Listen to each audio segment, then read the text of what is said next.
is norm for every talk. Normally we pay homage to our teachers. So since all of us are Buddhists, then our homage should always goes to who? Goes to the Buddha. Right? And it was, so all of us will do together Namo Tassa. Okay. Sadhu, sadhu, sadhu. Namo Tassa Bhagavato Arahato Samma Sambuddhassa. Namo Tassa Bhagavato Arahato Samma Sambuddhassa. Namo Tassa Bhagavato Arahato Samma Sambuddhassa. Sadhu, sadhu, sadhu, sadhu. Namo Buddhaya. Happy Vesaks to all. I know some of my friends are here in the Zoom. Happy Vesak. Right. So before I start, right? Before we start, I would like to dedicate any merit from this occasion to my late teachers, and not only to my late teachers, Bhante Nirarama. I think also many of those in the Zoom here are also his students, actually to our teachers.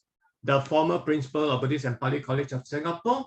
Without him, I wouldn't be here sharing with you. Right? During his tenure as the Buddhist and Pali principal, Bhante Nirarama actually has nurtured many Dharma speakers, and some of them actually have translated. Maybe you know Sister Nehun, her translate Ajahn Chah book into Chinese, right?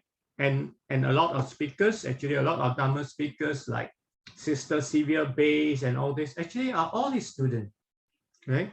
So without further ado, right, let us dedicate this merit that we acquire, let me dedicate it to Bhante. May he be well and happy wherever he may be.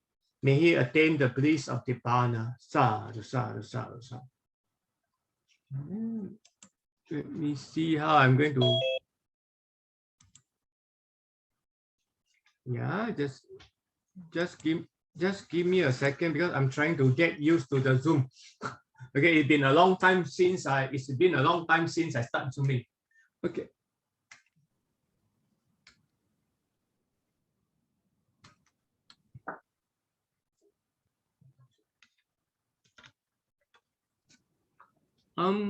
Brother, you are trying to move.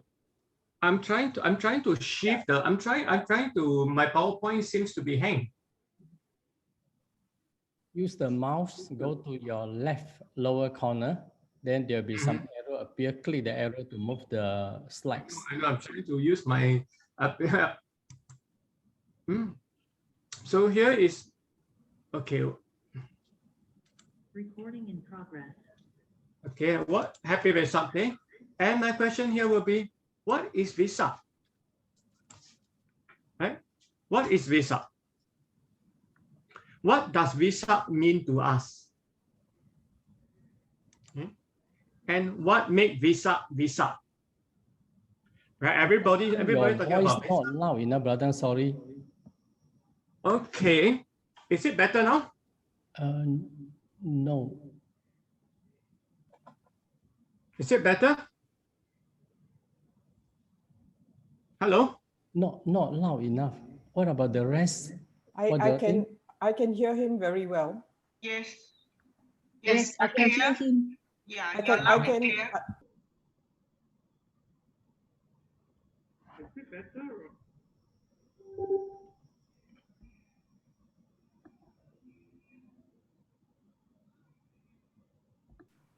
All right. Okay, thank you. So my question here is, what is Vesak and what makes Vesak Vesak? Right? Of course, all of us know what is Vesak. And what is Vesak? Actually, Vesak literally means the month of May in the solar calendar. Okay. But in the Theravada tradition, Vesak means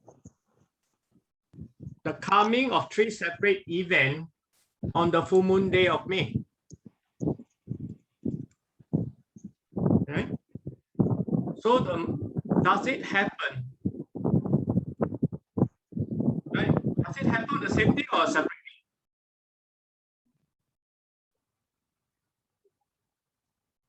Okay.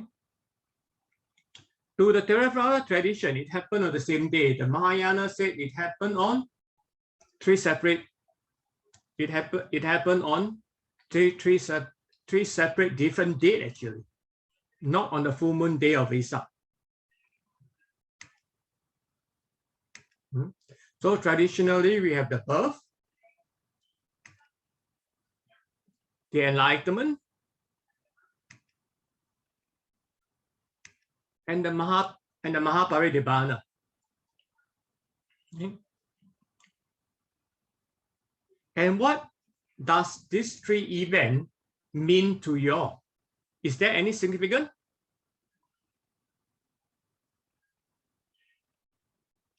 No answers from any of y'all. Y'all can just ask any question you all want. And then the third event is the Mahaparidibhana of the Buddha. To me, the birth of the Buddha, actually Wesak Day is the lessons on the first noble truth. Wesak Day is a lesson on the first noble truth. What is the birth? Right? The birth is dukkha dukkha. Are y'all familiar with dukkha dukkha? Yes. Dukkha. Right? So dukkha dukkha means physical or mental unsatisfactoriness. Right? The moment with birth, it comes in the package. The moment that the birth of Prince Siddhartha, it comes in the package, dukkha dukkha. Right? With birth, the package applies to all of us. What is that? Birth,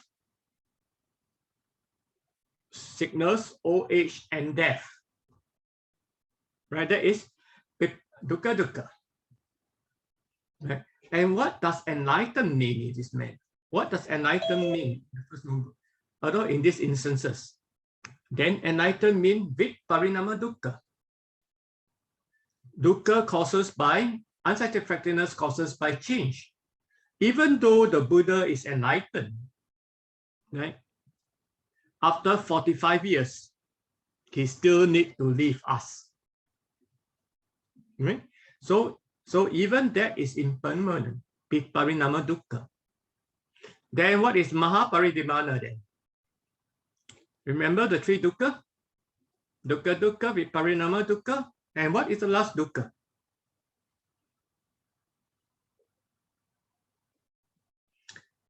And that is a sankhara dukkha. As long as, the aggregates of unsatisfactoriness, right? Because he was born as Gautama Buddha with a physical body and eventually to pass away to Mahaparidibhana as Gautama, because he has a physical body. So that is sankhara dukkha. So far, all right?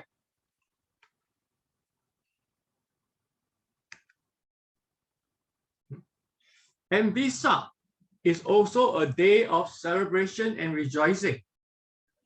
Right? With the birth of Prince Siddhartha, actually it is a celebration and rejoicing.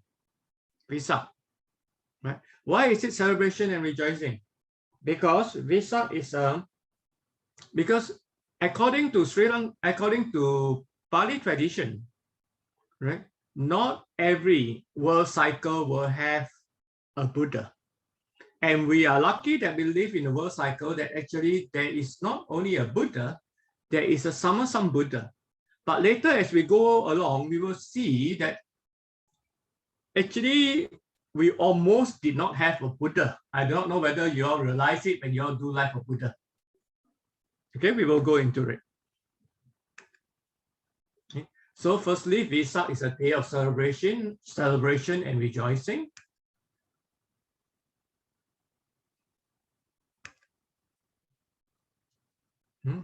immediately after his enlightenment, actually there are certain events that lead to the preaching of the Dhamma. Before the preaching of the Dhamma, actually there are certain events, and the events such as the hesitation, Brahmasapati request, and open the door to open the door of deathlessness when he decided to teach. What does the hesitation? Okay? Because you find the difference between Buddhism and other religions is that Buddhism is not a theistic religion. Buddha was not born here with a mission as a savior to save the world, unlike the theistic religion. Okay? Immediately after his enlightenment, what happened? Okay? Actually, the Buddha hesitated. He was apprehensive about teaching the Dhamma, right? Because he was feeling that the Dhamma is beyond the grasp of ordinary people. People will have difficulty in apprehending the Dhamma. Okay? So he was thinking whether he should or should he not preach the Dhamma, right? If he had decided not to preach the Dhamma, then it will just be like another Pachika Buddha. Then we will not have a Samasam Buddha. We will not have the Dhamma with us. Right? Then we have no Wesak celebration. And luckily, right? And luckily, Brahmasapati invitation, right? So without Brahmasapati, we will not have the Samasam Buddha, right? Because Brahmasapati read the thought of the Buddha, and fear that the world might perish through not hearing the Dhamma, approach the Buddha and invite him to preach the Dhamma. Right? And of course, Buddha being the Buddha, Buddha did not take Brahmasapati words at face value. He verified. Just like in Kalama Sutta, he verified. Okay? And he verified it by surveying the world. Okay? And in early Buddhism, actually, you find that omnipotent is not a tribute to the Buddha. In fact, omnipotent have not always been a tribute of the Buddha. Buddha was able to survey the world as he wanted to, but he need to look into it. He is not all-knowing at all times. That is what omnipotent means. Okay? So, and when he surveyed with his divine eyes and what he see, there was beings as little as well as much dust in their eyes, with keen and dull intellect, with good and bad characteristics, who are easy and difficult to be taught, and a few others who live perceiving the danger of evil and future life. And that comes his beautiful parable of the lotuses, right? And he see that some of them, are ready to blossom as a full lotus, right? That means to say that they are ready to be enlightened. So actually, when we look at this message, we find that the Buddha, his main aim of teaching the Dhamma was actually Nibbana, so that people can get out of samsara, just like the lotuses. And that is where he said this statement, right? Open to them are the door of to the deathlessness. Let those who have ears repose confident. And this is what he said to Brahmasapati. That means he's accepted the invitation of Brahmasapati to preach the Dhamma. Right? And now after, right? And now after decided to teach the Dhamma, then the question arises, who should he teach first? Right? Who should he teach first? Who to teach first? Right? Then he think of Arala Kalama, his teachers, Udaka Ramaputta, his teachers, who teach him the meditation, right? Realm of nothingness, Arala Kalama, realm of nothingness, Udaka Ramaputta, realm of perception, neither nor perception, right? And he was told by the Devas that two of them, unfortunately, had just passed away. Right? Then he turned to the 5 ascetics because they are ready, because he knows that they are ready. Right? And before he start preaching, then he was thinking to himself, right? Who can he attribute his enlightenment to? Right? Is it because of his 2 teachers, or is it because of the asceticism that he practices, or is there any teachers that are responsible for his enlightenment? And after reflecting, after pondering, after going through it, he realized that actually he has attained enlightenment through himself, right? And his attainment was through the Dhamma. And he's praying his gratitude and tribute to the Dhamma. So Wesak Day is also a day of gratitude, a day of reflection. And there, what is the vision statement of the Buddha? Or rather, what is the vision statement of Buddhism? Is there a vision statement for Buddhism?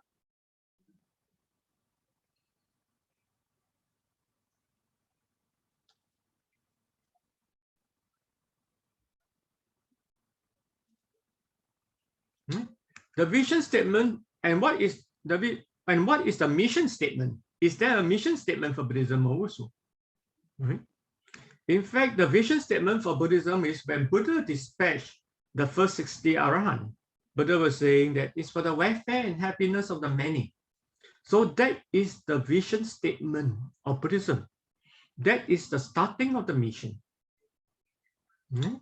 So the Dharma is always for the welfare and happiness of the many. And what was his mission statement? And the mission statement is always Nibbana.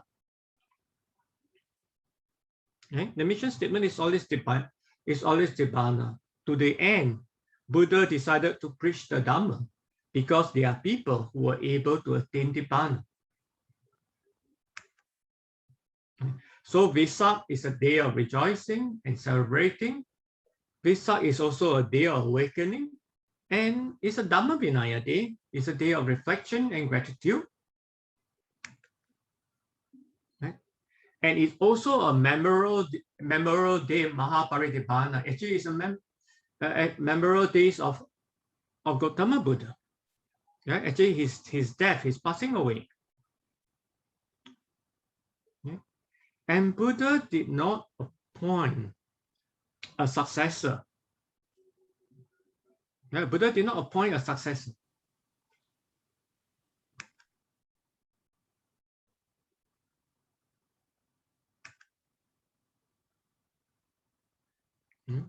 And because of that, actually, some of them have concern over the Sangha organization, because for those of y'all who know that actually just before the Mahaparinibbana of the Buddha, actually Jain Mahavira had passed away, right?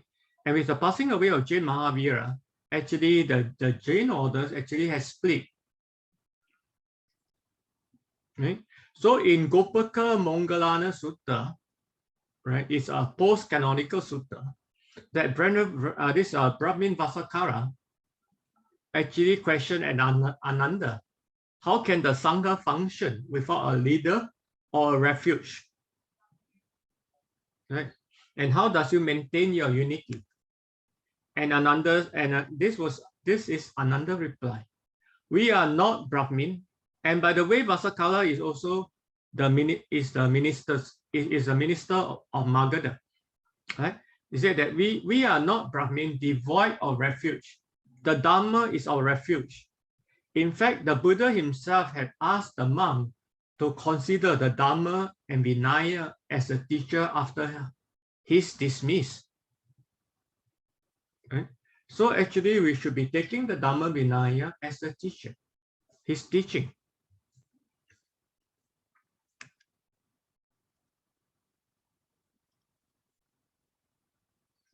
And who was the Buddha?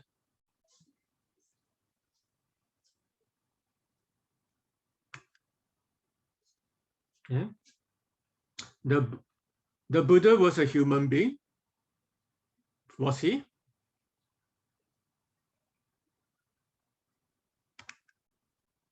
Right. As a man, he was born. And as a man, he lived. Right. And as a Buddha, his life came to an end.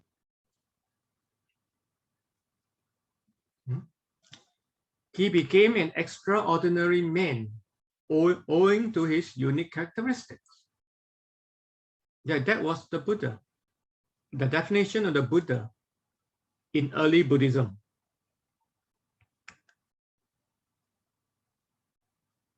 Okay. So Wesak is a day of celebration, rejoicing, awakening day, and it's also a memorable day. It was in memory of the Buddha. And Wesak is also a day of hope. Why is it a day of hope? Right? Because when Buddha was saying that, Dhamma Vinaya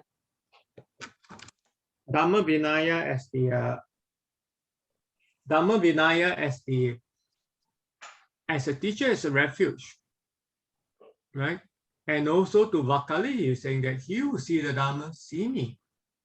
And there are possibility that there will be people who can be awake. And because as long as there is Dhamma, there are possibilities that there will be people who can be awakened. That means there'll be Arahant. Or Sotapanna, as long as there is Dhamma. So it's a day of hope. Okay? And that's why we say that, when you are in the Sammasambuddha era, right, it can only be one Sammasambuddha. Because as long as the Dhamma is around, right, there will be Arahant. Right? There'll be stages of sainthood. Now, he who see the Dhamma, see me. I think this is something that you all are very familiar with, right? With Vakali. If you all do not know the story, you let me know.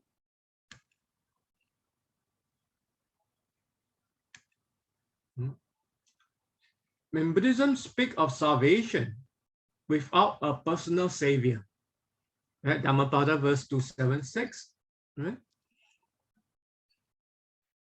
That Buddhas always state that that he only merely show the way. Things have to be performed by ourselves. The Tathagatas are only showing the way. This Dhammapada verse 276. And this is the last advice of the Buddha. Be an island up to yourself. Be a refuge up to yourself. And do not depend upon others, right? For your emancipation was his advice to monk at the last day of his mortal existence. So you find that actually you find that what Buddha's teaching is very simple and very straightforward.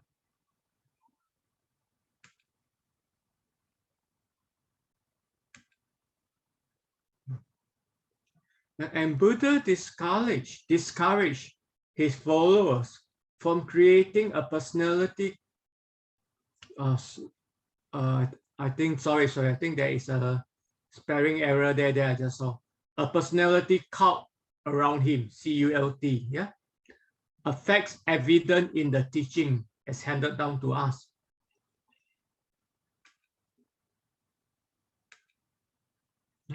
He always encouraged the faithful who expressed their willingness to be saved to go by the doctrine that he had preached. right? Even though the Buddha is no more, but his Dhamma Vinaya is always there.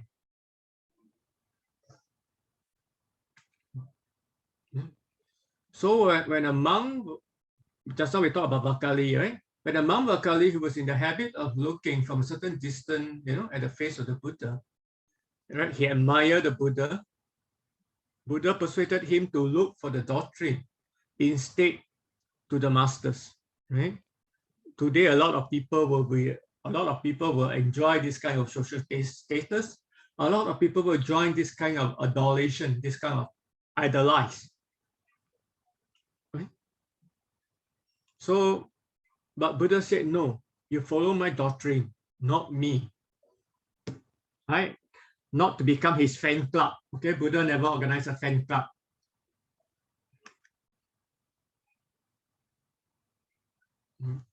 So, I have chat, is it? Let me see what's the chat. Sorry, not there. Not.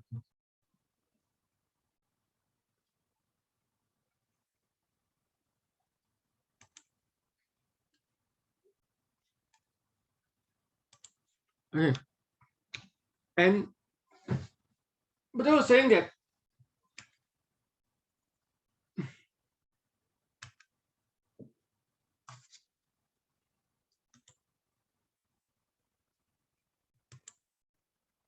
what good does it bring to you, Vakali, by looking at this physical body? Right? Looking at this filthy body, look at this body of faith, right?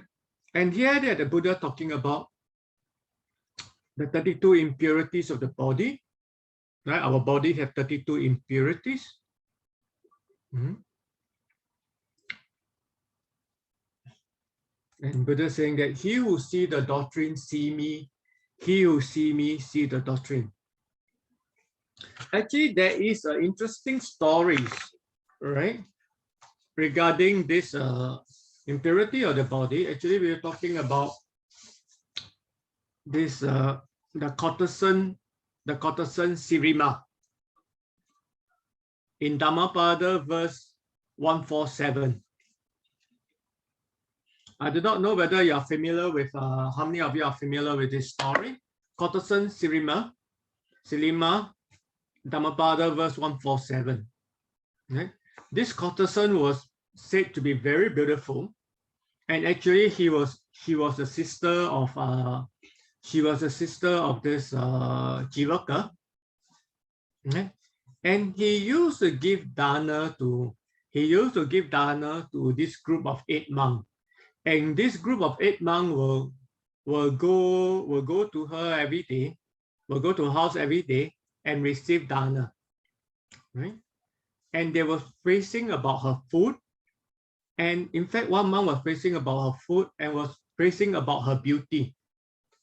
How beautiful she was. And one young monk who had not seen the courtesan Sirima fell in love with her just by hearing what the other monk was describing about her. And one day the courtesan Sirima was ill, right? The monk went to see her. When the monk went to see her, the young monk will look at her and saying, even when she's ill, she looks so beautiful. And the monk immediately fell in love with her. And eventually, one fine day, this courtesan Sirima passed away. And when she passed away, because she was a sister of Jivaka, King Bibisara actually went to see the Buddha and informed the Buddha that actually the courtesan Sirima had passed away. Okay.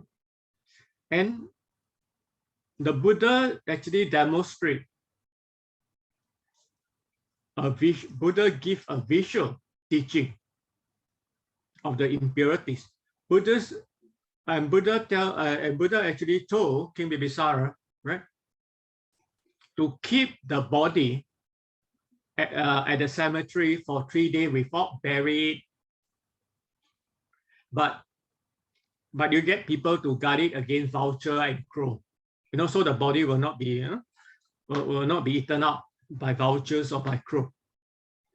And on the 4th days, actually Buddha On the 4th day, Buddha bought the bhikkhus, the 8 bhikkhus plus the young monk to see, and King Bibisara was also there to see the body of this courtesan Sirima. And of course, the bhikkhus do not know that actually Sirima had already passed away for 4 days. And when they went to look at the corpse of Sirima, actually you find there was maggots and worms all coming up from her body, from her from her nose, from her ear, from all her body, because it was kept there for 3 days. Okay? And the Buddha actually asked King Bibisara, right, to get a collar. They call a collar, to go around the town, and announce that the body of the courtesan is for sale. It started from 1,000 coin to 500 to 200 and 250 coin, and even free. Nobody won. And that is where that actually Buddha taught, and that is where that the Dhammapada verse Buddha was saying, and that is, and Buddha was saying, at one time people will pay thousands and thousands to have the company of courtesan Sirima, and now even free nobody won. So that is the defilement of the body, as long as, and that is Sankhara Dukkha, that is Dukkha Dukkha, that is Viparinama Dukkha. Right? So that is why every individual has to strive individually for his own well-being here and after. Right? That is.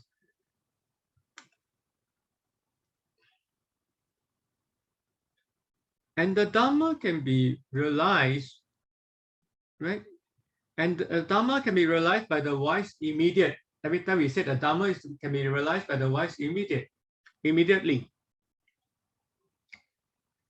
Right? Because that is why we said, as long as there's Dhamma, there will be enlightenment. I do not know how many of you are familiar with this Weaver daughter. Weaver daughters actually is another interesting stories that I introduce here, and it also means that those who see Dhamma see me. I'll explain to you very quickly. Those who see Dhamma see me. It is to be realized by the wise immediate.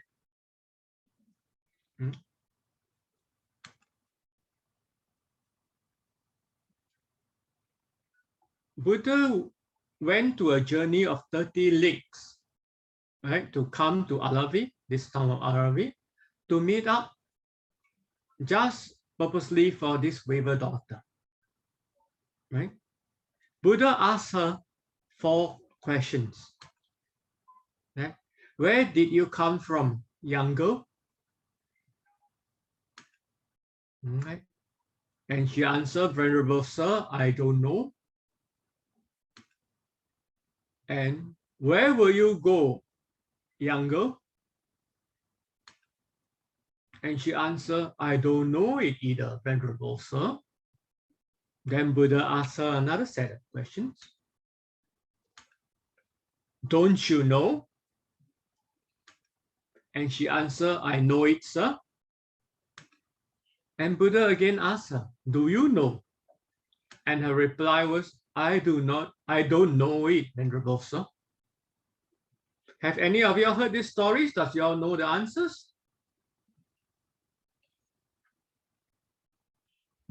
Everything quiet. Everything is quiet, right? On the Zoom, on the frontiers. I don't. No, not really.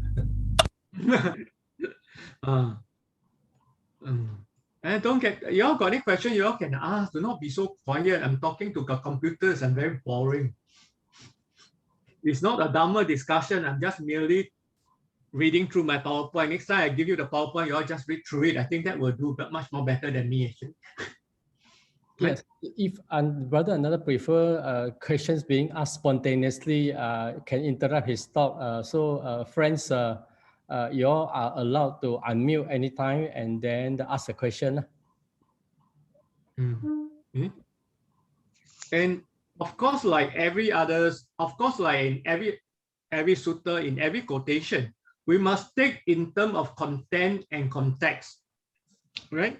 So this actually, before she able to answer this, actually Buddha went to Alavi 1 week before this. And during that period, actually Buddha was giving a discourses to the public there, talking about death, reflection on death, the importance on reflection of death. Right? And this was 1 week later when the Buddha went back to Alavi, because Buddha foresee that this little girl, this waver daughter, I think she was at that time, she was 16 years old, that this waver daughter, is going to be this waver daughter is going to die. She's going to pass away by she's going to meet with the accidental death. Okay? And Buddha was saying that if I did not go there in time to save her, I mean save her in the sense, to guide her, right? Buddha see the potential that she will be able to become a Sotapanna. Like if I did not go there in time to guide her to attain Sotapanna on that day, she will die a Putujana, an ordinary person. Okay, and that's why Buddha was saying that he won't, Buddha put these 4 questions to her. Okay, and whence did you come from? So where did you come from, young girl? So this was in relation to his first sermon. I mean, during his first visit. And she replied, Venerable Sir, I do not know. Buddha know exactly what she was saying, but Buddha want the public to know, right? And the people there was very unhappy with it. Was saying, how can this young girl be so rude? Talking to the Buddha, they respected the Buddha. She talked nonsense, Buddha asked you, where do you come from? You don't even answer a simple question. And Buddha asked her.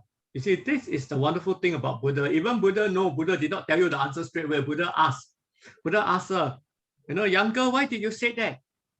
And the young girl said that, Venerable Sir, actually, you know that I come from home. You see me carry, actually he was carrying the wafer basket. No, he was telling the Buddha, actually, Venerable Sir, you know I come from home. Since you're asking me where did I come from, then you are not asking me whether I come from home or not. Right? You're asking me from where did I take my rebirth here. That I do not know. Right? I do not know about my past existence.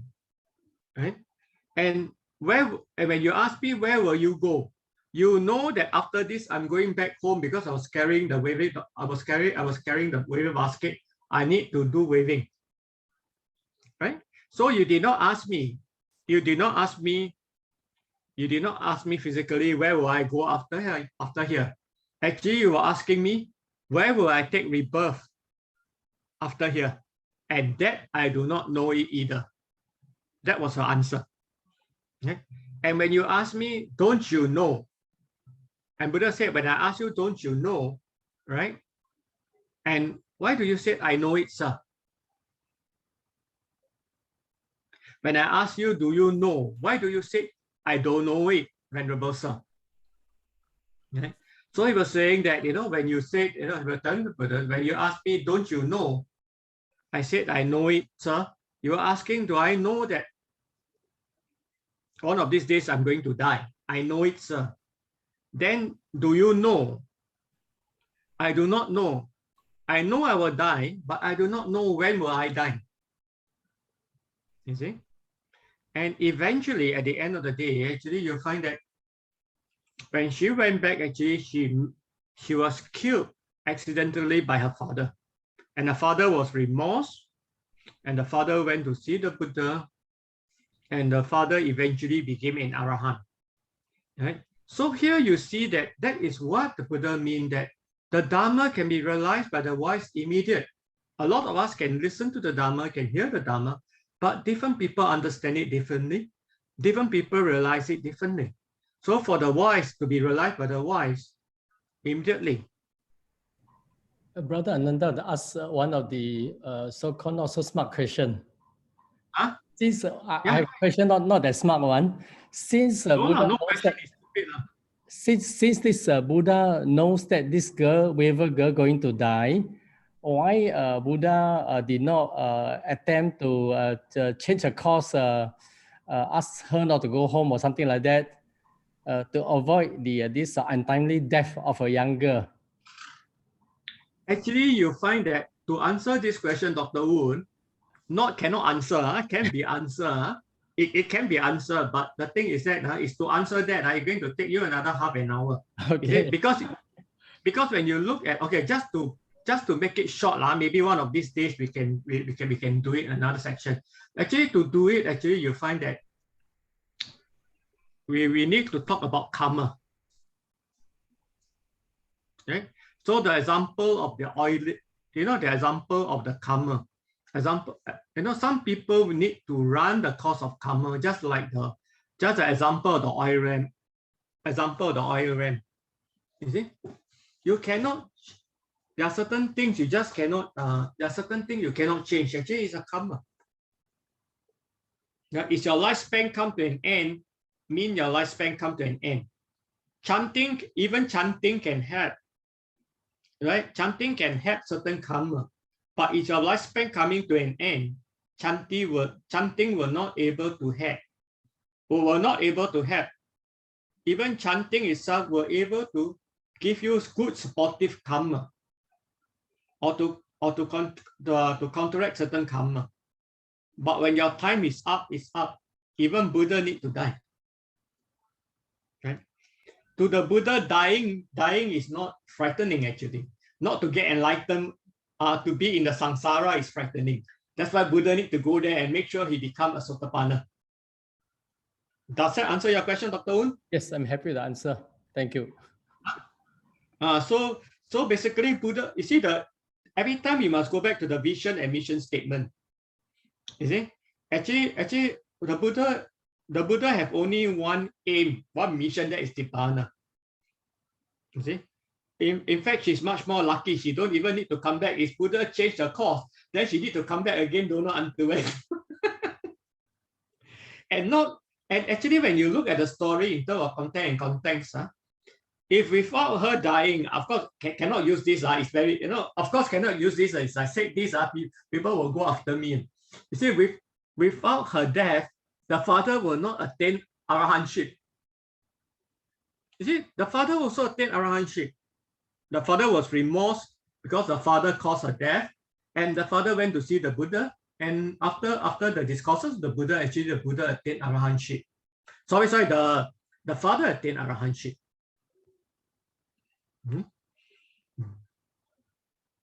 So cannot change. So like now a lot of people say things can change. Do chanting can change, give dana can change, all this. Actually, you are the heir to your karma. You cannot change your karma.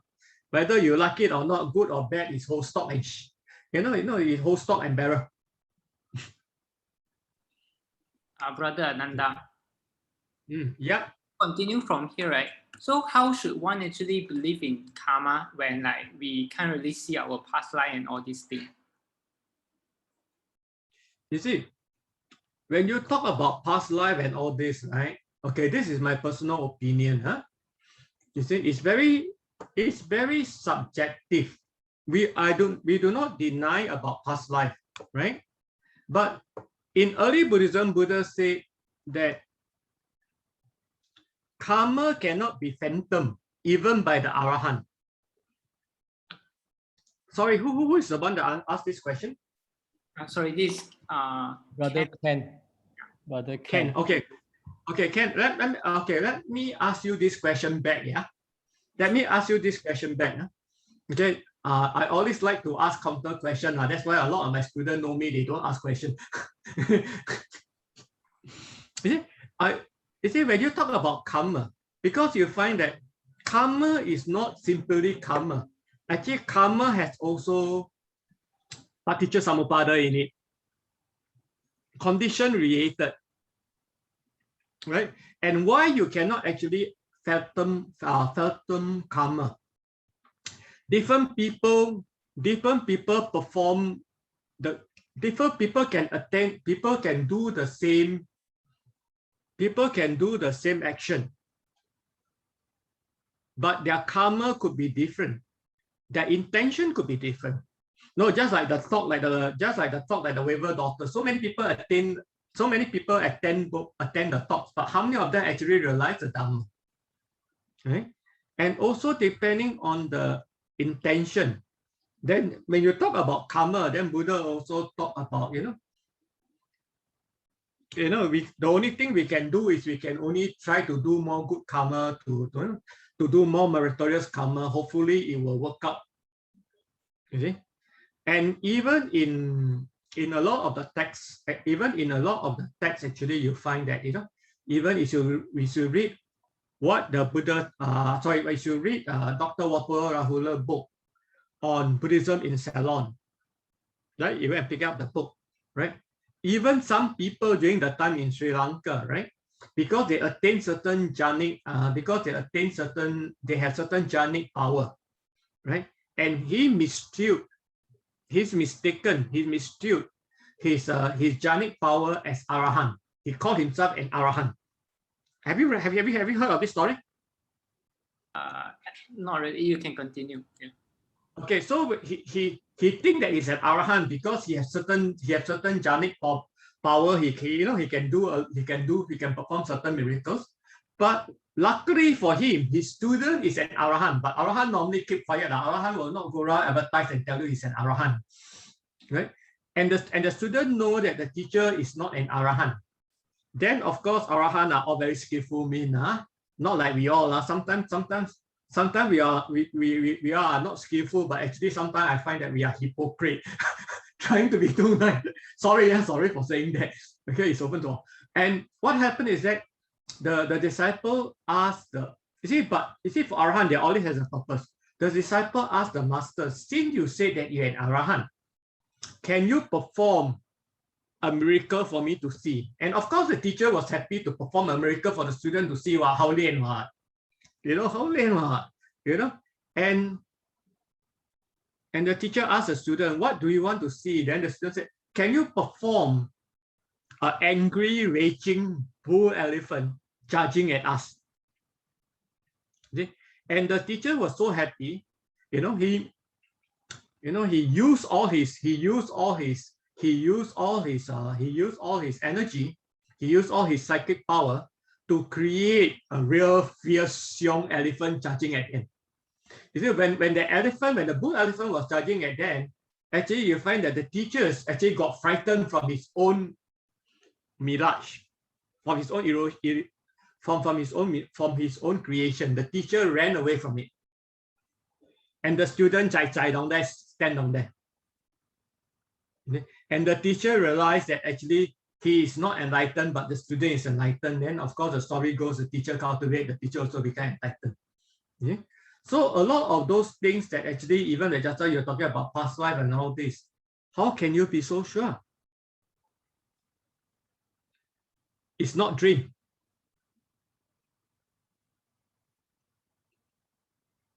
Yeah? Does that answer your question? Okay, yeah. Yeah, but it's good lah. To have a little faith is good lah. You cannot say don't have faith lah, you see. But what is your purpose of knowing your past life?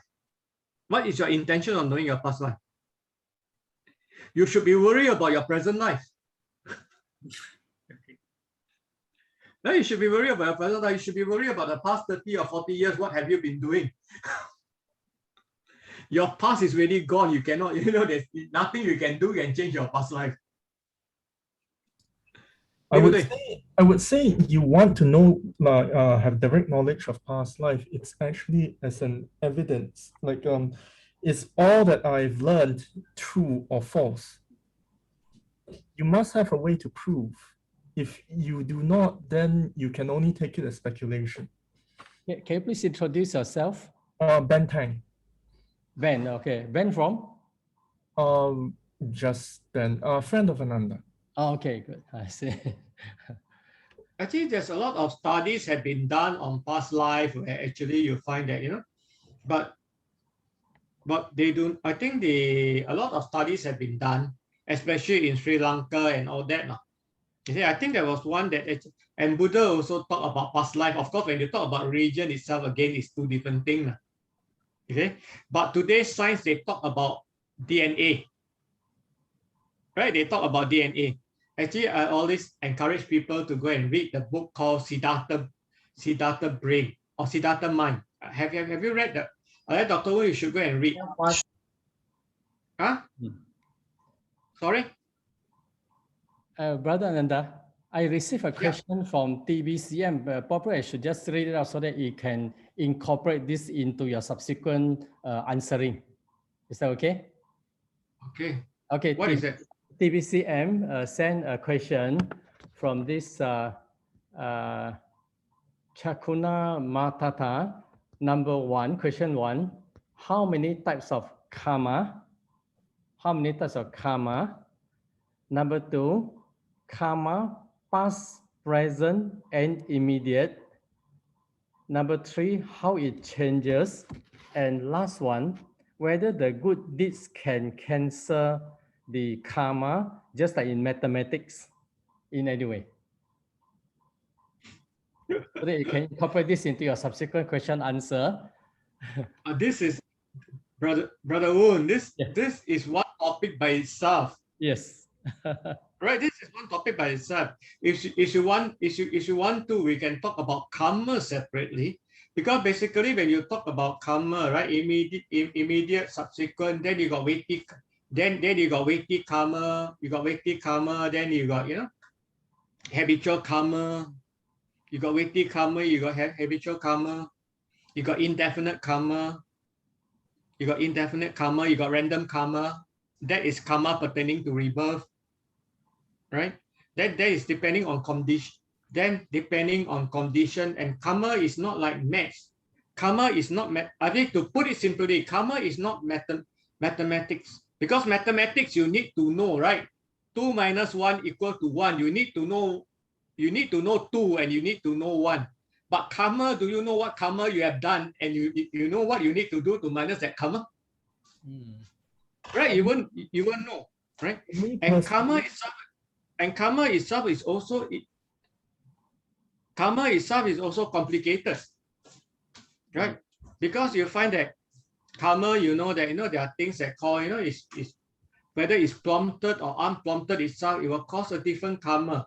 And karma, when you did an act, there's a post act, the current act, I don't know, the pre-act, the action before you do it, whether it's prompted or unprompted, and then the effect that you do it on the actual day, and then after it. Yeah, Ben, you want to ask anything? Yeah, sorry. There's no raise hand feature in this app, I think. Sorry to interrupt, but for me, the greatest karma is actually effect on one's mind. Because no matter what you do or whatever you experience, like you were mentioning, as 2 persons can go through the same experience, they can go through the same thing. 2 persons can even live through the same life, but the way they interpret the thing, that is the weightiest karma. It directly affects the way you see the world. It is a very personal and deep second arrow. It's a very deep suffering, or it's a very deep happiness. And I will say the weightiest karma is effect upon one's mind, upon oneself. It doesn't matter, like let's say like functional things, like, oh, we do dana, we are generous to people, we are courteous to people. Things, these are just actions, but how they shape our heart and how they shape our subsequent actions, our thoughts, our thought pattern, our personality, that is actually the greatest karma. I think, Ben, this is Dhammapada phrase 1 and 2. Yes. In fact, this is when we're talking about that, actually, I think Ben, you're talking about is punya. It's punya, meritorious deed. So meritorious deed, meritorious action, actually it generate karma. But a meritorious deed can be divided into 3. Actually, normally when we talk about meritorious deed, we only talk about dana. Actually, meritorious deed can be done through bodily, speech, or mind. Just now, what you mentioned is generation of merits, meritorious deed through mind. So it can be performed, And that is why actually we say that merits cannot be transferred. It can be dedicated because merits normally mean punya, and punya normally it can be in body, speech, or mind. Okay, just give you a quick one on karma. Just now the answer of karma, because karma has always been my favorite topic. Yeah, when we talk about karma, I just give you an example. Okay, for instance, let's say you are giving dana to a pante or to a temple. Okay. So before doing that, you feel very happy, right? Before giving that, you feel very happy. Your friend asks you, hey, hello, let's give dana to pante this Sunday, to this Wesak, let's give dana. So you're very happy. So you wake up early in the morning, you prepare, even before that night, you prepare, in spite of the COVID and all this, you go and prepare and all this. So that is before, you're very happy. Then during the dana, you bring it to the temple. You bring it to the temple, and you find that neither pante don't take your meal, or because of certain incident with some of the devotees of the temple and all that, then you get angry, you was unhappy, you say, "Hey, I should not go through all this trouble." Right? So that is before and during and after, you see. And why is it meritorious? Because after is normally if you do a meritorious deed. After the deed, at any one point in time, when you reflect on it, it should bring you joy and happiness. Right? It's after reflecting on it, it do not bring you joy or happiness, then you must reconsider it. They say, yeah, I know I should not have joined the temple. I should not be there for all these 30, 40 years. Then you must reflect on it. And that's why karma is very complicated, and there's much more than it. So I think I need to stop at there. If not, I'm coming to very soon. I'm coming to an end of it already. So brother, right, my 2 hour almost up. Brother, Ananda, looks like you will be invited again to give a talk. Let's talk about it. There are so many good speakers, brothers. Don't worry. Yeah. Okay, let me talk about Wesak, right? So when we talk about Wesak, right? Wesak is actually so far is all about Buddha, right? Birth, enlightenment, and Mahaparidnibbana is all about Buddha. Right? Wesak is all about Buddha. Okay. And unfortunately, the canonical texts actually do not represent a systematic biographies of the Buddhas. We do not have a systematic biography of the Buddhas.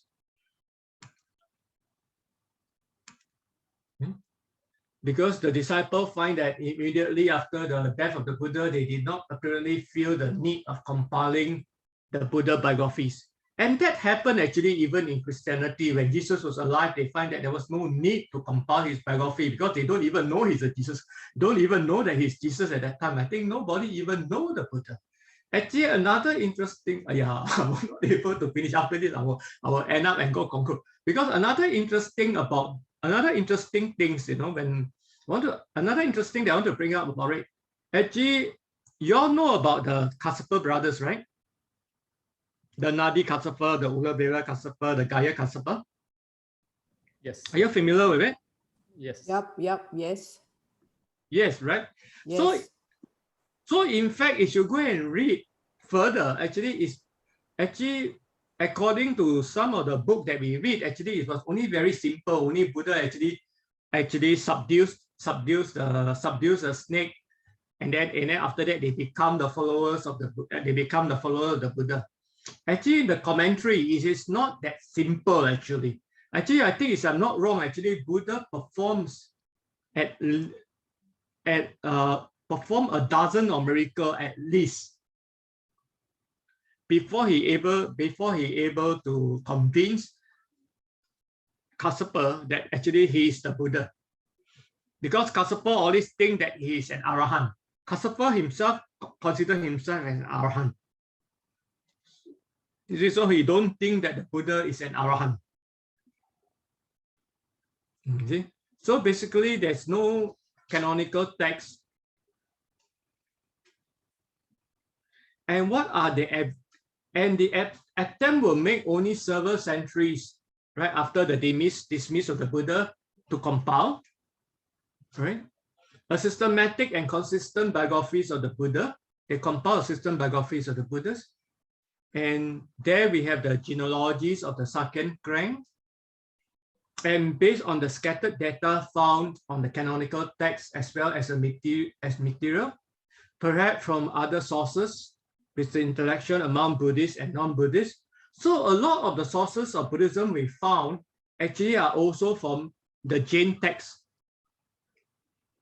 referring to the Buddha, right?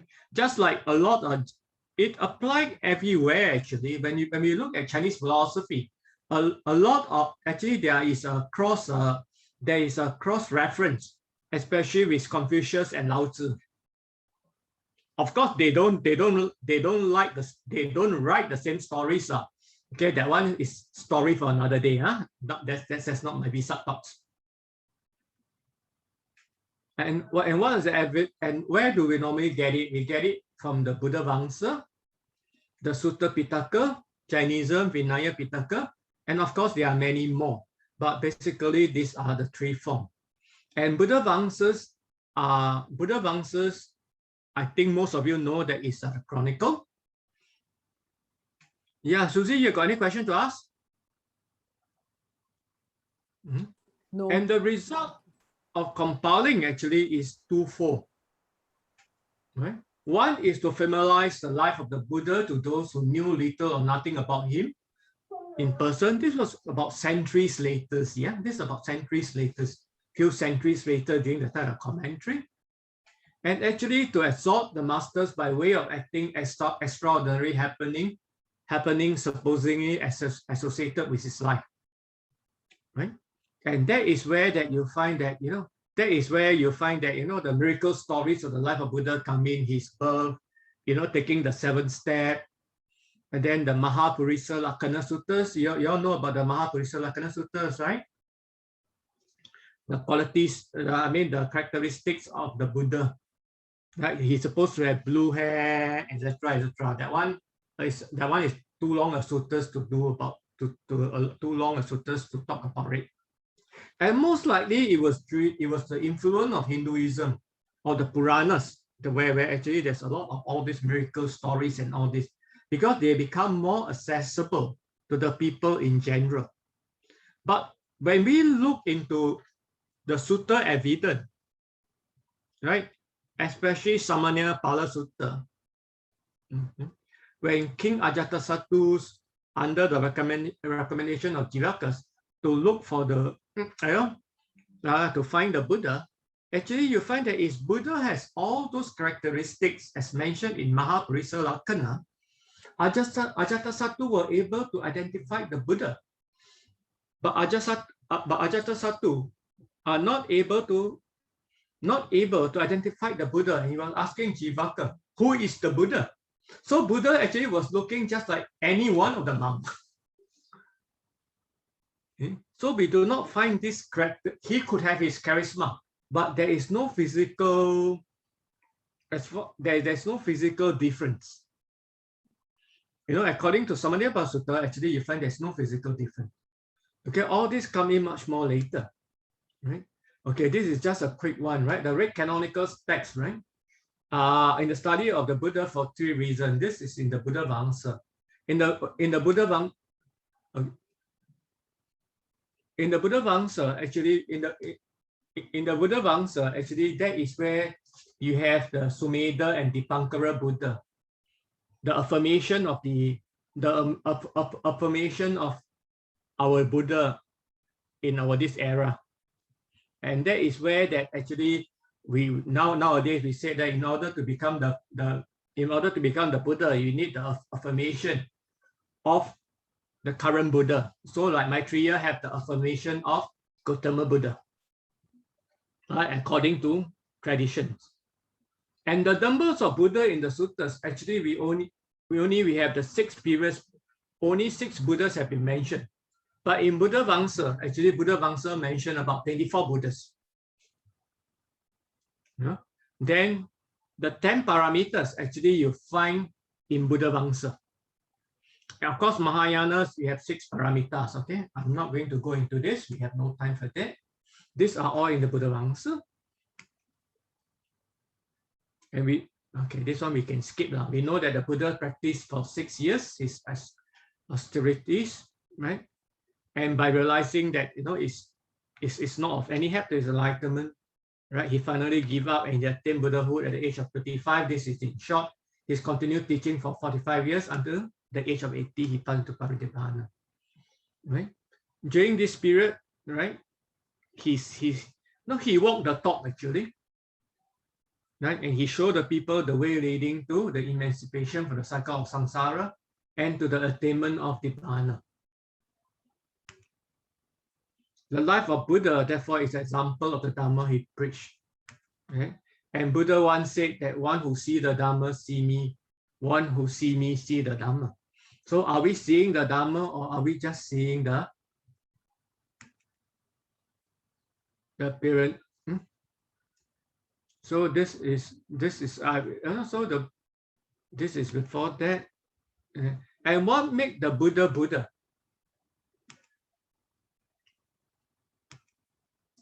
After his enlightenment seeking in vain to honor, he decided, let me honor and respect and dwell then dependent only on this Dhamma which I have become fully enlightened. Right? Because at the end of the day, after his enlightenment, he want, just now as what I mentioned earlier, he wants to attribute his enlightenment to, and he find that he can only attribute it to his Dhamma.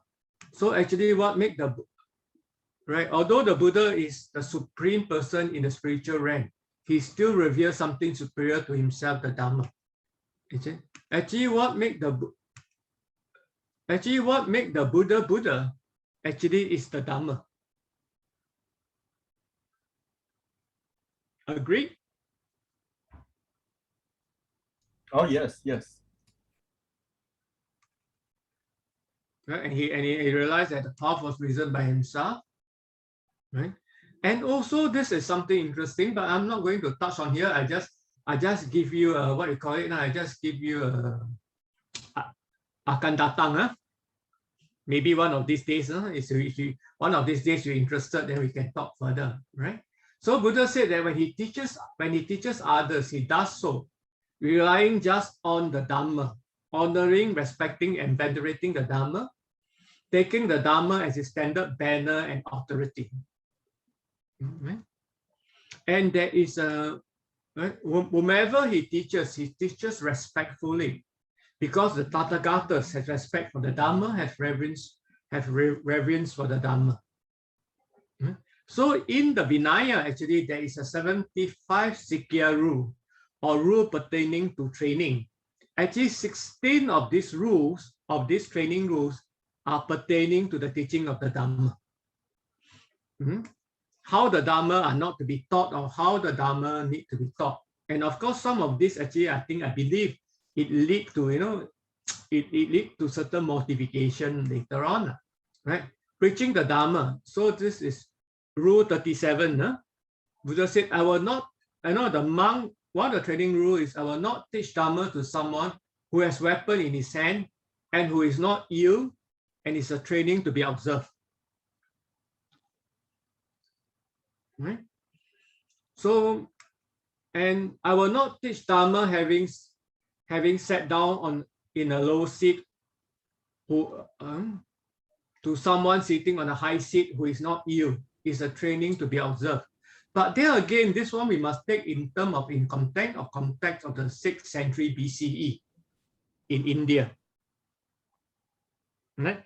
And I think this is how it arises also. You find that, like nowadays, people bring it to the extreme, You find that you have a Dhamma throne for the Dhamma speakers, right? Especially for monks, especially for well-known monks, right? The devotees go to the, I don't think the monk asked for it, the devotees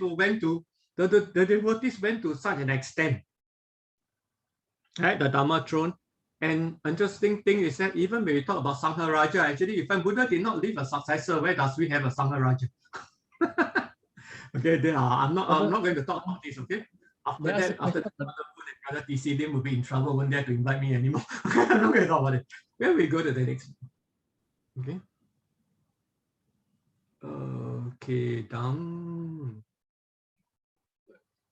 I think I will go to I will go to the okay. How long do I have? Do I have any questions? Meantime, I want, Brother, there's one question from the Facebook related to this history of Buddha. Is it true that there is not much information on the life history of Buddha in the early suttas? There is there are information about his there are certain information about his struggle, right? There's certain information about his struggle, about his practices, right? And you find that normally you find that his life stories actually you can, and actually the early life of Buddha actually is very simple. It's only the later life of Buddha that actually we find that in the later life of Buddha with the chronicle, actually a lot of things happening. Okay, let me see how I'm going to go back. I want to go back to my first slides, how I'm going to go back. In slide 3.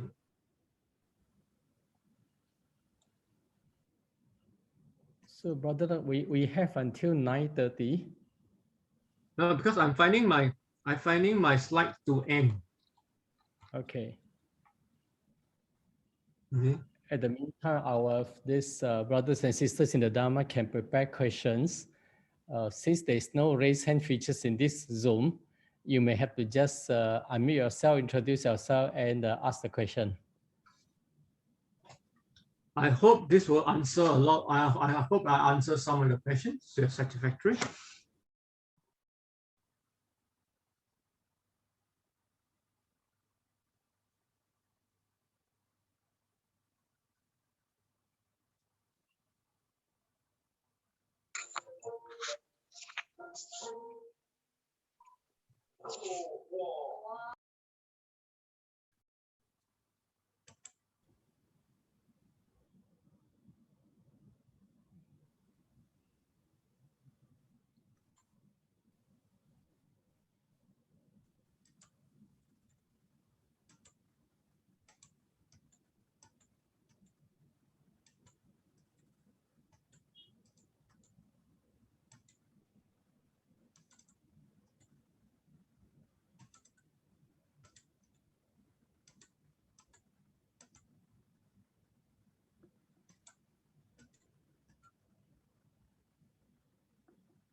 Really wonderful thing, huh? I can't even find my slides.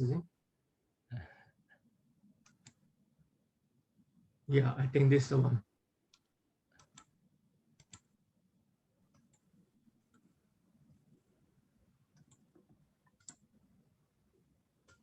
Yeah, it's okay. It's okay. Actually, when we talk about this, actually when we talk about Wesak, actually you find that Wesak actually is all about the Four Noble Truths, right? The birth, the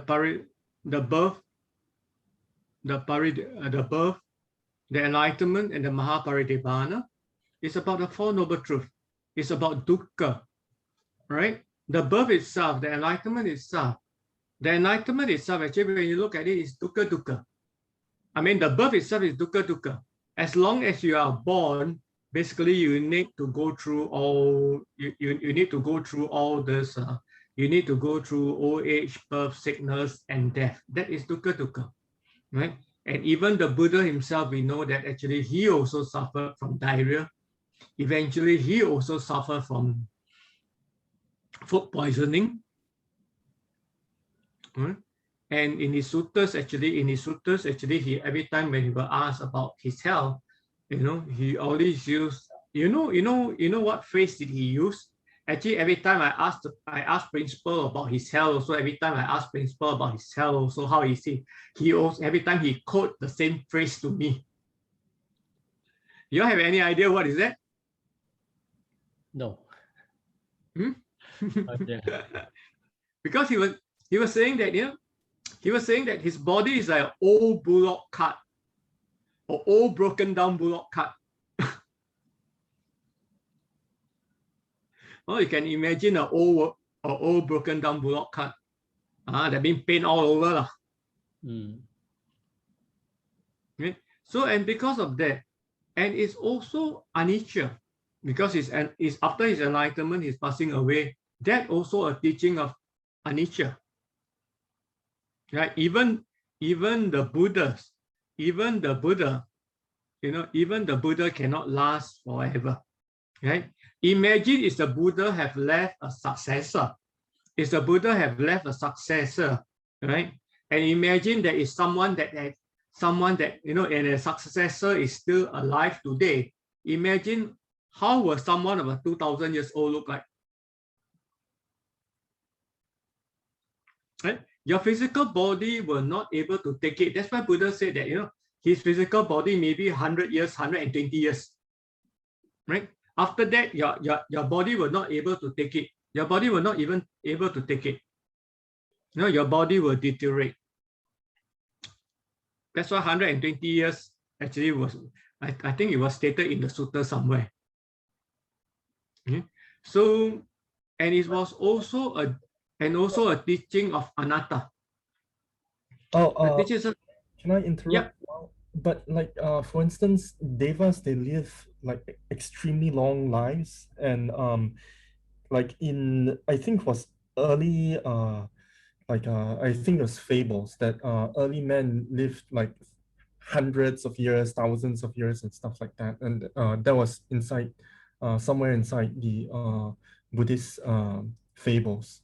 So what if, let's say, we remove the restrictions of human lifespan, a person actually lives a very long time? Because the Buddha actually has the option of living. It's just that Ananda didn't answer in time. So he was like, guess you didn't really want me to stick around. It's okay, no problem.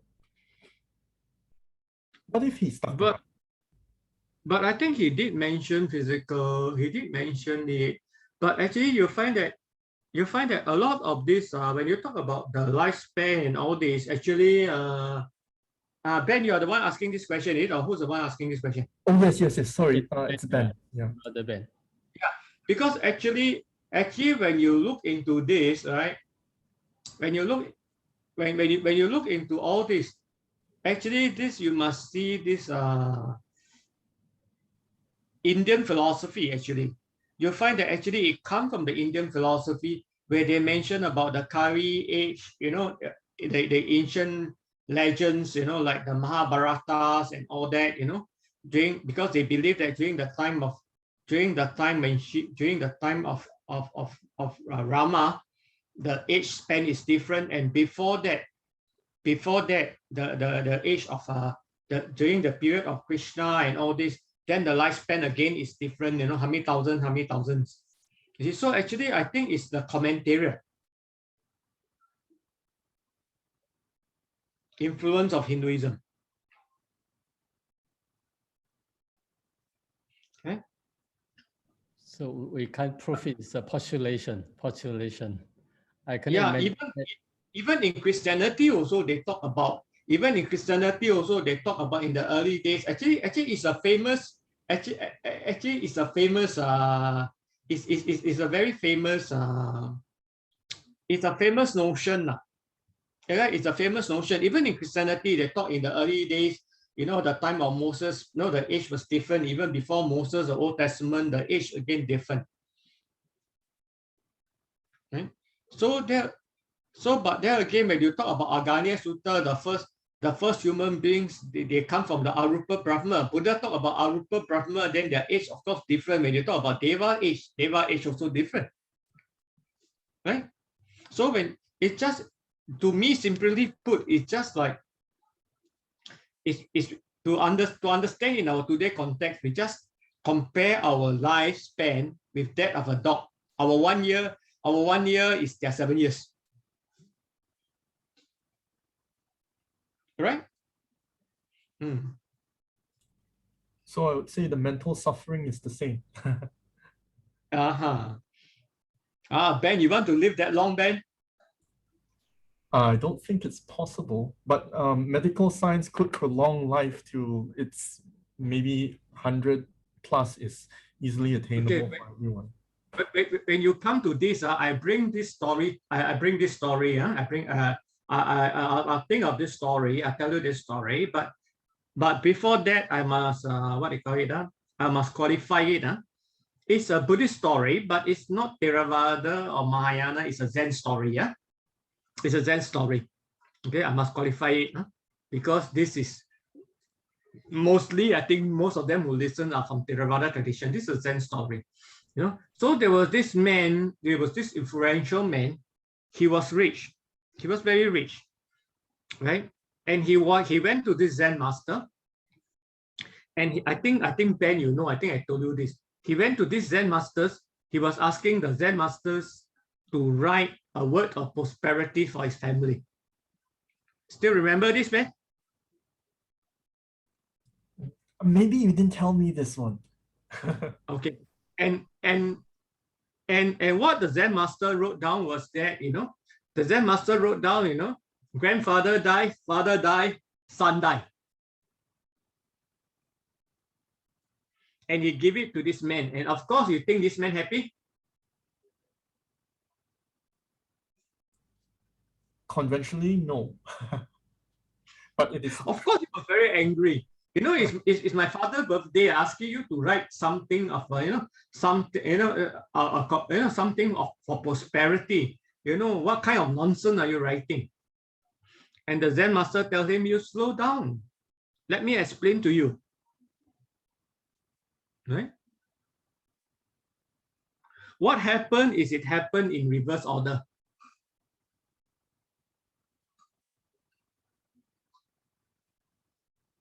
The son died, the father died, the grandfather died, the son died first, then the father died, then the grandfather died. What happened? Conventionally, very, very sad. Tragedy. It's very, very sad. Tragedy. Right? So is death happen in that order for generation and generation? Don't you think it's a blessing? Grandfather died, father died, son died. It's a natural order. Right? Then, of course, when you talk about longevity, then it remind me of this. I think maybe Dr. Woon is familiar with this movie. It's our generation. Highlander. I say no. Yes. Yeah. I remember that one. Yeah. Right? You see, you find that Highlander, actually, that movie, he never died, right? He cannot die, right? Yeah, immortal. He's immortal, right? And what happened was that actually he was suffering. Actually, in one of the episodes, I can't remember which episode, actually he was saying that he was suffering because he was saying that, you know, all his loved ones actually one by one died. And he became very lonely. All those that he loved died.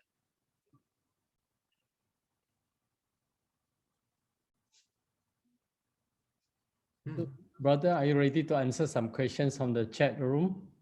Yeah, go ahead. Okay, question is it important for one to take refuge in ceremonial way? Can be more specified? Is it, or if a Hema Siri Lim Peng Hock in this chat, in this Zoom, you can unmute if you want to ask a question.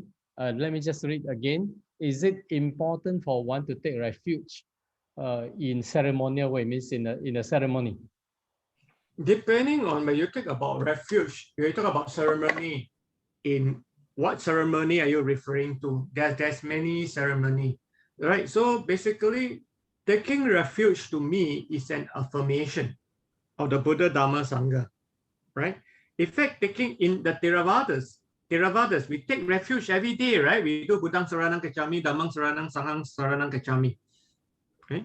But at the same time, also taking refuge is not the verbal, it's not habitual. That is where we talk about habitual karma. You know, it cannot become a habitual karma. it must not be habitual chanting. It just you run on autopilot, you just chant. Right? And that's where I read somewhere that they say that a lot of times, why must you chant 3 times? Because in Buddhism, we talk about Chittanahang karma. Intention is karma. Karma is intention. Right? So we must chant mindfully, taking refuge. And not only the ceremony act as an act, at the same time also you must know what refuge are you taking in. You are not taking in the physical refuge. That just now we mentioned that in Buddha, when you take refuge in the Buddha, actually you are taking refuge in the Dhamma. Right? When Buddha talking about the Sangha, when we take about Buddha, Dhamma, Sangha, the Sangha actually we're talking about refuge. It's not the conventional Sangha. Bear in mind, we're talking about the Aryan Sangha. That is inclusive of the Buddha. Right? So it's the Buddha represent the Dhamma, the Aryan Sangha represent the Buddha, and they also represent Dhamma. Actually, we are taking refuge in the Dhamma.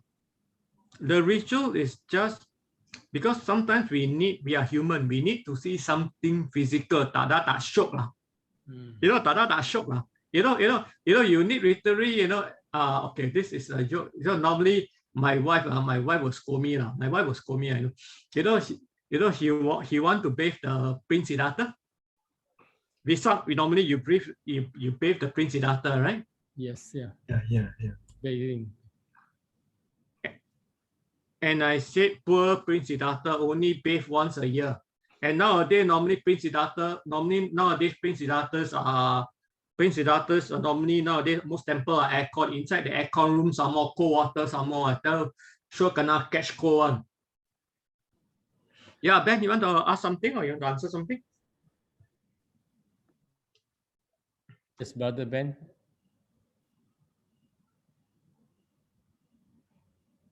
If not, let me grab this opportunity to ask the next question from the chat room. Brother Ananda, Yep, is it possible for us to attain Buddhahood in this life?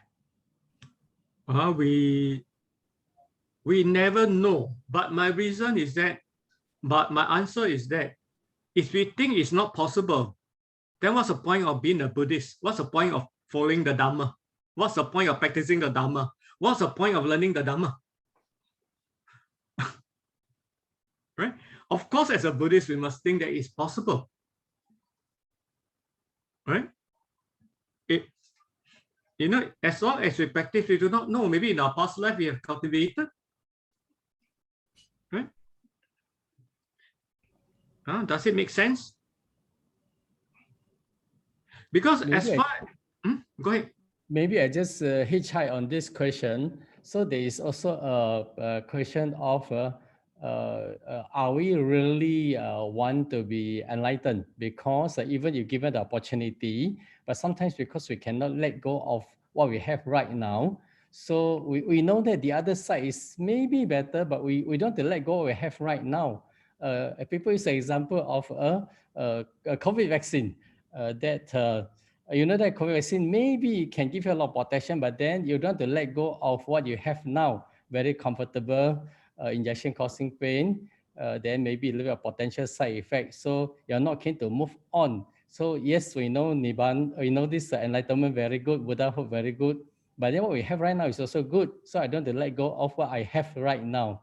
Is this wrong thinking, right thinking? I think it's very human thinking. And it is the very apt, how do you say, the story is the guy holding on to the vine, licking the honey that's dripping from above, and then it snakes below, there's the tiger above, and his hand is getting like poked by the vine, but he's just licking the honey. It is really true. Like we will make excuses and say, I can put this craving aside. I can put this craving aside. It's not really holding me down. But when you actually look at it, you're making the excuse, right? It is holding you down. And a lot of the everyday, like I actually admire Stoicism. It has got some similarities to Buddhism. And the thing is that they confront their fears by, hey, you fear being poor, right? Go live as a poor man for a while. Look, is it that fearful? did you die? Did something really adverse hamper your wisdom or something like that? No, it's not really that scary to be poor. You got to face the fear. It's always the fear of, oh, I let go of these material things and whatnot. Yeah, I'm a lay person still, but I can see this path forward and I can see the excuses I make. Good. Good insight. Simply, we are not ready. No, just ask our other members in the Zoom any questions that you can unmute yourself and ask Brother Ananda, since you don't have the raise hand features here. Brother Woon, you have children? Yes, I have 4 kids, 4 children. What happened? What happened is someone come and tell you I'm the Buddha, and ask your son to renounce. Are you willing to let go? The answer is yes. But how to prove that is a Buddha? That's the question. Yeah, so even the Buddha come, I think sometimes people, we also don't, because this was a question actually we were talking about one at a time. Is if someone come and, even if the Buddha come down and ask, they don't want to ordain your son, you might not let your son ordain. But how do you know the Buddha? Should subject the guy to the classic Arahant check.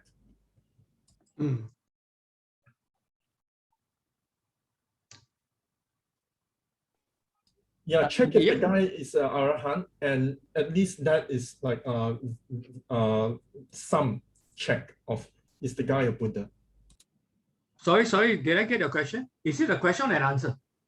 It is an answer. How do you verify? Like someone claims I'm the Buddha, just like the disciple asked the master to manifest the raging elephant and make the master realize, hey, you experience fear.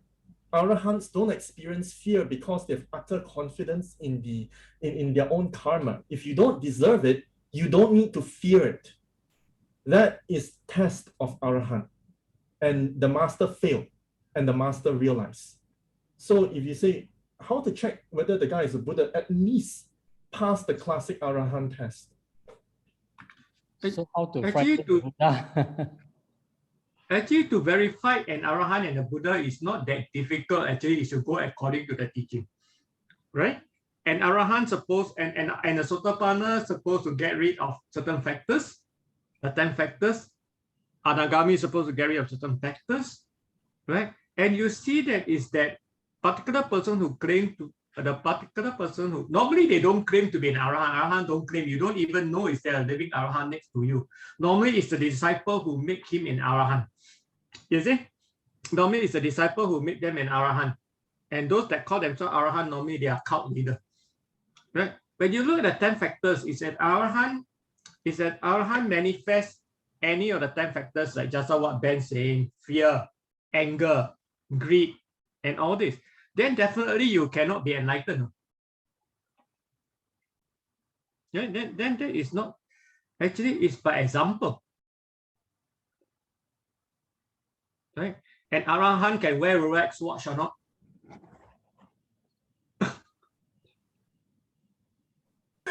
Okay, Brother Ananda, a question from a different issue.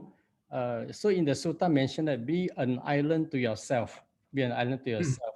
And we Theravada follow the sutta teachings. We follow this, but on the other hand, people pass comments that Theravadins tend to be more individualistic. We are not that enthusiastic about outreach. Let's say, for example, is people walk into our society, into our meta lodge. Because some of us practicing so-called be an island to ourselves, so we are not that this enthusiastic about going out to get people in. Or what is your comments? I think we must not differentiate. I think we must not mistaken that. We must not mistaken that concept. That concept of Theravada has been an individualistic. Actually, it's a colonial concept by the Orientalists, by the scholars, by the Western scholars, actually. right?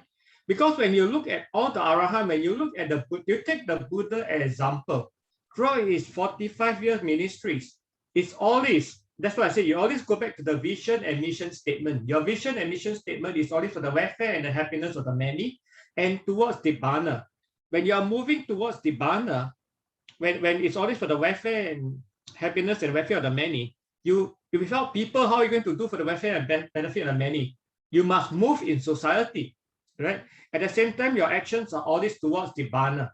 For the lay people will be the 5 precepts, for the monk will be the 227. And when you talk about way to Nibbana, basically all this will be Sila, Samadhi, Panya. Because Buddha only talked about one way to enlightenment, and that is the Noble Eightfold Path, right? So imagine it's everybody walking towards that path. Everybody's walking towards that path with Sila, Samadhi, Panya. Right? In fact, everybody. In fact, you are working for. You're not only working for yourself. You are working for everybody. Right? Actually, it's to be a refuge to yourself. That Buddha was saying that you do not rely on external sources, on external cult, like for instance, like miracles, magic power, cult leader. Actually, Buddha said, take the Dharma as your refuge. Be a refuge up to yourself. So you must take that as a whole. Okay? And I think Dr. Woon, I share with you the story. I think I remember I shared with some of you all the ESCO the time during the dry run, right? Yes. Maybe you can share with them.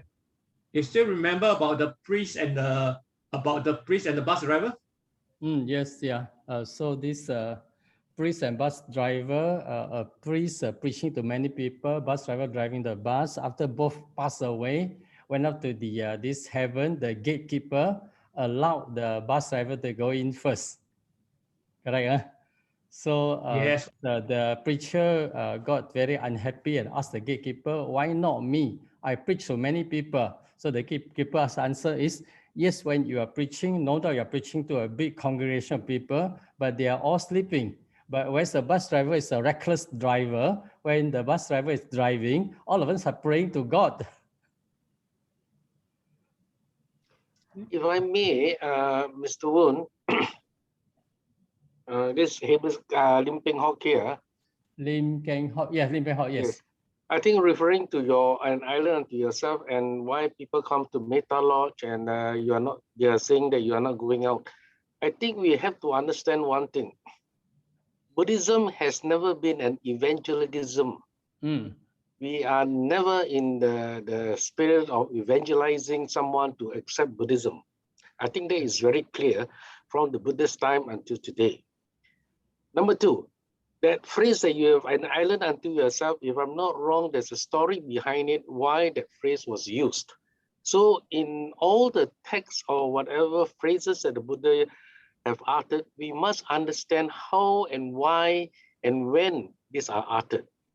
When the Buddha used that phrase, be an island unto yourself, was referring, if I'm not wrong, to a monk, that if you have no friends who walks the Dhamma and the friends are all not good or your views are very different from yours, and it is best to be by yourself.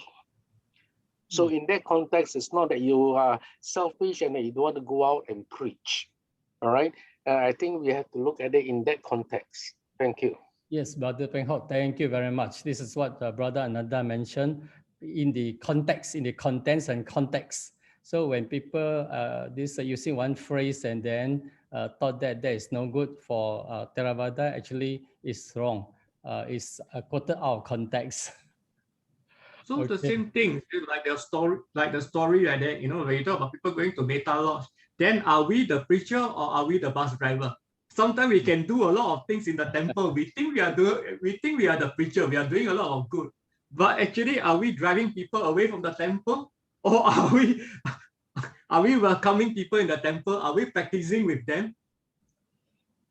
We have another 10 minutes. Last, I have a question here, Brother Ananda. This is on your question about the practice of some of these like rites and rituals of bathing Buddha. So the question is, our Buddhists are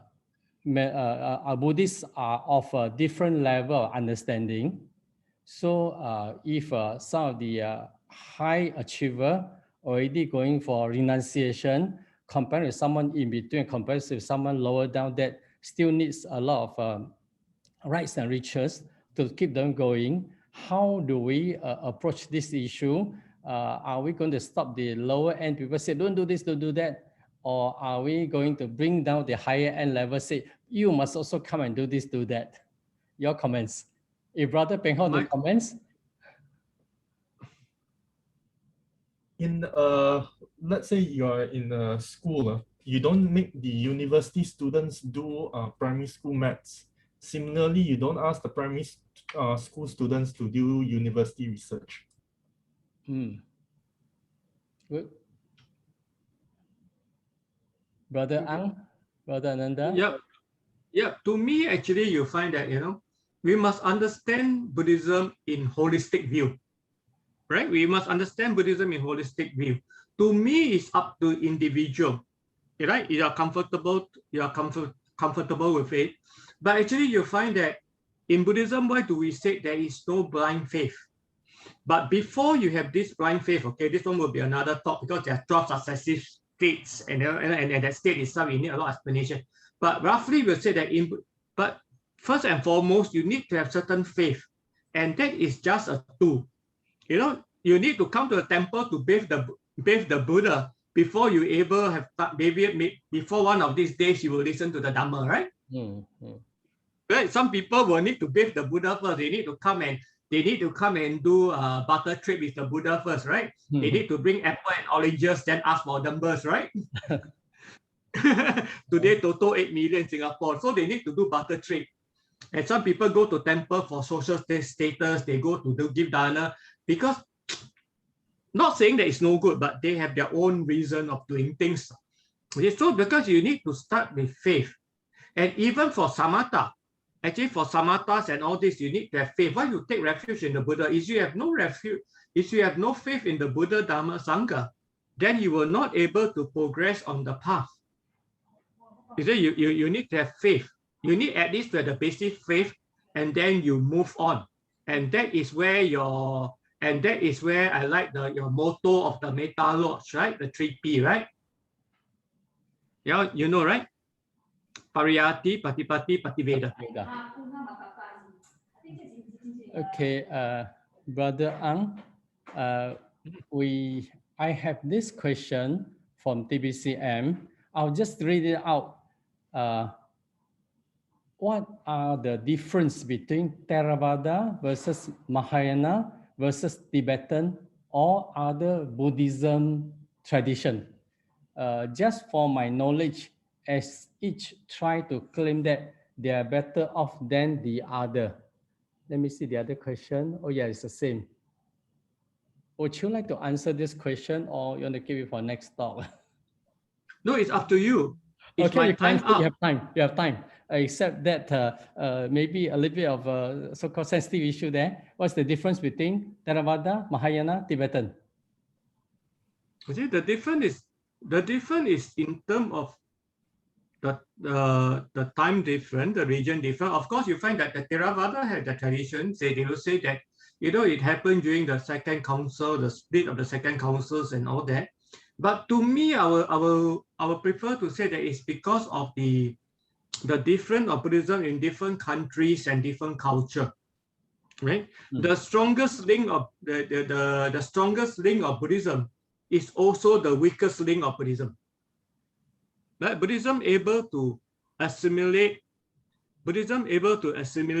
and able to survive for so long because of be able to assimilate the culture. Just like when Buddhism go to Malaysia and Singapore, right? We have Cheng Beng, right?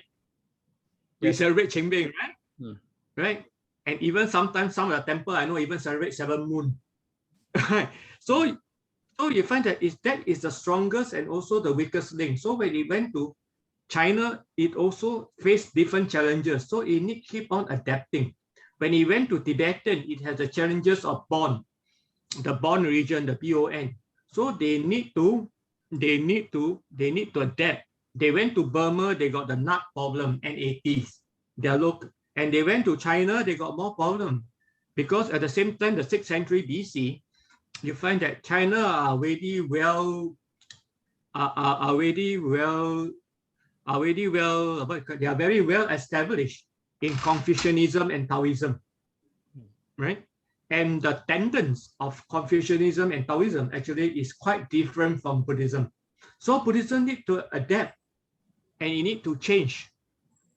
Okay? Then later, of course, scholastic, because for scholastic Buddhism, you always need to, you need to have a chronological somewhere, right? And in fact, that you find that everywhere has their unique, in every country, they have the unique form of Buddhism. They have the unique form of Buddhism mixed with their own faith and belief. Okay? In order to do a chronological study, actually, this one we can go for a year. If you go by step, we can go for a year or even more. Yeah, I perhaps would like to add and contribute a little bit. Now, of course, what Brother Ananda mentioned about the 3 schools, they are very in-depth study into how it has developed by itself. But as an overall picture, we find that each has its own characteristics and emphasis in the practice. Theravada is very knowledgeable in terms of systematic learning. Whereas the Mahayana, and the overview, you find that they are very in the Bodhisattva characteristics where they go out and serve people and things like that. And the Vajrayana is very more into the technique of developing the mind. And all 3, whether you like it or not, has all very strong foundation in the Dhamma, which is all of them except the basic Dhamma is all the same. And His Holiness the Dalai Lama has put it very nicely when he was asked the same question. And he says, I studied Theravada and I practice Mahayana and I meditate like a Vajrayana. And that sums up the basic principle of the 3 schools.